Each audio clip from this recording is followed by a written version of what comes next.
Si tratta di una importantissima mostra anche perché avviene a Livorno, città natale di Amedeo Modigliani, a 100 anni esatti dalla morte del pittore, che è diventato poi famoso al momento in cui ha raggiunto Parigi, capitale del XX secolo.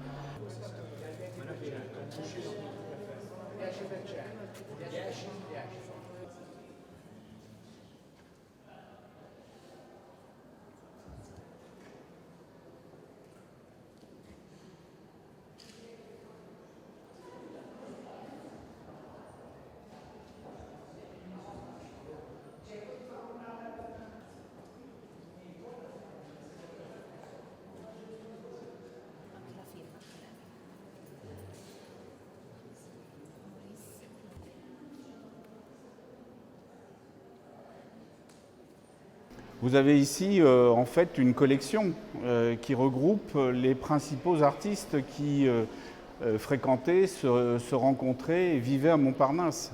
Donc vous avez la collection d'un des fondateurs de l'école de Paris, parce qu'il a constitué un groupe de peinture avec les principaux artistes de l'école de Paris.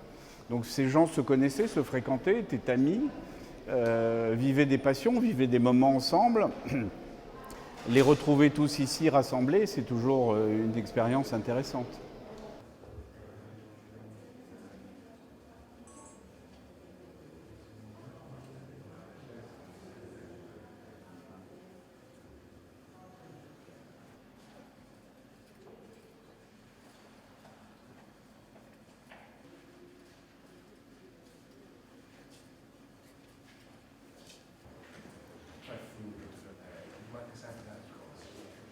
Eppure era tanto un bravo ragazzo.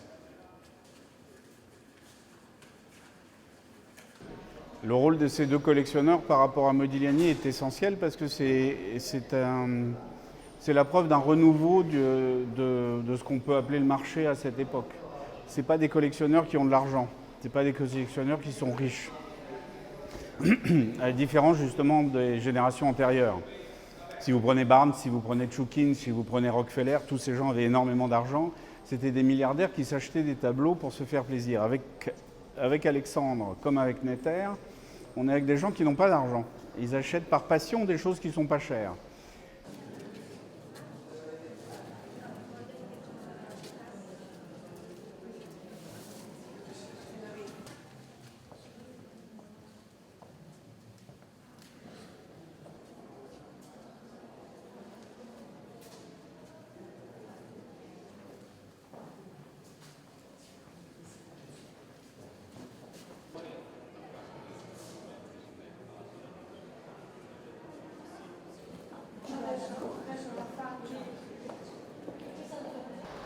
E Modigliani sa accogliere da tutti suggerimenti, soprattutto quello di andare a trovare nuova linfa, nuova ispirazione in un mondo altro da quello europeo, da quello tradizionale. Lui, uomo di mare, uomo di una città di porto, un porto Livorno, sa capire che non si vive senza l'incontro, il confronto con chi arriva in porto da altrove. E sono le arti, le culture primitive, le culture arcaiche, l'estremo oriente, ad esempio, che danno nuova linfa al linguaggio grandioso di Modigliani.